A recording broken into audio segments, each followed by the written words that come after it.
ಒದಗಿಸುವಲ್ಲಿ ಪ್ರಮುಖ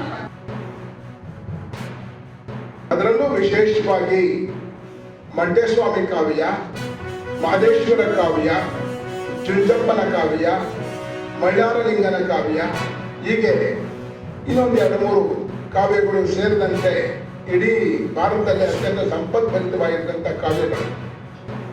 ಯಾಕೆ ಅಂತ ಅಂದರೆ ಅನುಭವದ ನೆಲೆಯಲ್ಲಿ ಜನಸಾಮಾನ್ಯರ ಒಡನಾಟದಲ್ಲಿ ಮೂಡಿ ಬಂದಿರ್ತಂಥ ಜನಸಾಮಾನ್ಯರ ಬದುಕಿನ ಕಾವ್ಯಗಳು ಈ ಜಾನಪದ ಮಹಾಕಾವ್ಯಗಳು. ಒಬ್ಬೊಬ್ಬರಿಗೆ ಹೇಳ್ಕೊಳ್ಳುವಂಥ ಸಂದರ್ಭಗಳಲ್ಲಿ ಈ ರಂಗ ಮಾಧ್ಯಮವನ್ನು ತುಂಬ ವಿಶೇಷವಾಗಿ ಬಳಸ್ತಾ ಬಂದಿದ್ದು, ಅದು ನಮಗೆ ಒಂದು ರೀತಿ ಎಲ್ಲೋ ಒಂದು ಮ್ಯೂಸಿಯಂನಲ್ಲಿ ಅದನ್ನ ಇಟ್ಬಿಟ್ಟು ನೋಡುವಂಥ ಸಂದರ್ಭಗಳು ಒಂದಷ್ಟು ಕಾಲ ನಮ್ಮನ್ನ ಇತ್ತು. ಆದರೆ ಯಾವುದೇ ನಮ್ಮ ಇವತ್ತಿನ ಕಲೆ ಅಂತ ನಾವೇನು ಗುರುತಿಸ್ತಾ ಇದ್ದೀವಿ ಅದೆಲ್ಲದಕ್ಕೂ ನಮ್ಮ ಜಾನಪದವೇ ನಮಗೆ ಮುಖ್ಯ ಆಕರ ಮತ್ತೆ ಪ್ರೇರಣೆ. ಅದನ್ನ ಪಡ್ಕೊಂಡು ಎಲ್ಲ ರೀತಿಯ ಕಲೆಗಳು ಬೆಳೆದಿದ್ದೇವೆ ಅನ್ನೋದು ತುಂಬಾ ವಿಶೇಷವಾಗಿದೆ. ಮತ್ತು ಜನಪದ ಕಲೆಗಳು ಎಲ್ಲ ಕಲೆಗಳ ಎಲ್ಲ ಏನಂತೀರಿ ತಾಯ್ತನದ ಬೇರುಗಳು. ಇಲ್ಲಿ ಜನಪದದ ಬೇರುಗಳು ಗಟ್ಟಿಯಾಗಿರ್ತದೆ, ಅಲ್ಲಿ ಸಾಂಸ್ಕೃತಿಕ ಮುಂದುವರಿಕೆ ಅಥವಾ ಏನ್ ಹೇಳ್ತೀವಿ ಅದು ಬಹಳ ಸೊಗಸಾಗಿರ್ತದೆ ಅಂತ ಒಬ್ಬ ಜನಪದರು ಹೇಳ್ತಾರೆ. ಯಾವ ದೇಶದ, ಯಾವ ನಾಡಿನ, ಯಾವ ನೆಲೆಗಟ್ಟಿನ ಜನಪದ ಸಂಸ್ಕೃತಿ ಬಹಳ ಗಟ್ಟಿಯಾಗಿರ್ತದೆ, ಅಲ್ಲಿನ ಮುಂದಿನ ಪೀಳಿಗೆಗಳು ಅದನ್ನ ಮುಂದುವರಿಸಿಕೊಂಡು ಹೋಗ್ತಾರೆ. ನಮ್ಮ ಮೌಖಿಕ ಪರಂಪರೆಯಲ್ಲಿ ಕಥನ ಕಾವ್ಯಗಳು, ಕಥನಗಳು, ಪುರಾಣಗಳು ಇವೆಲ್ಲವೂ ಬರ್ತದೆ.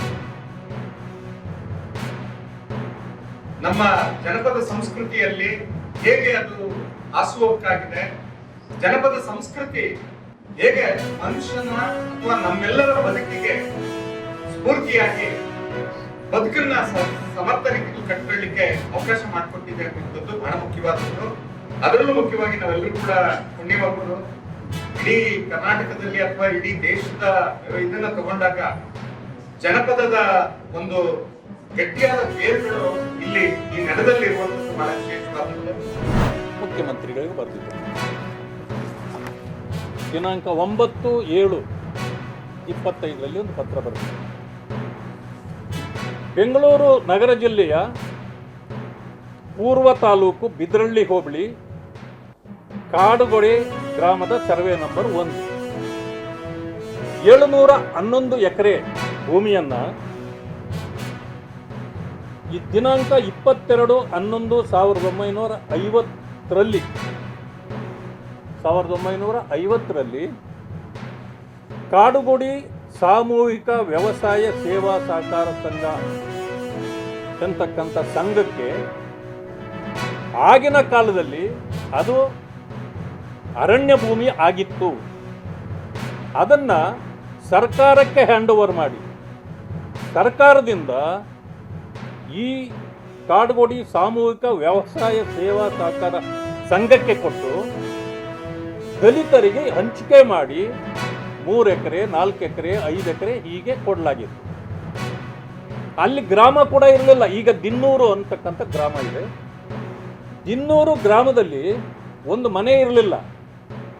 ಆ ಮನೆಗಳನ್ನು ಕಟ್ಕೊಳ್ಳಿಕ್ಕೂ ಕೂಡ ಸರ್ಕಾರವೇ ಜಾಗ ಕೊಟ್ಟು ಇವತ್ತಲ್ಲಿ ದಿನ್ನೂರು ಅಂತಕ್ಕಂಥ ಊರಿದೆ. ಅದೇ ಜನರು ಪರಿಶಿಷ್ಟ ಜಾತಿ ವರ್ಗಗಳಿಗೆ ಸೇರಿದವರು ನೀವು ಜಮೀನು ಕೊಟ್ಟಿದ್ದೀರಿ.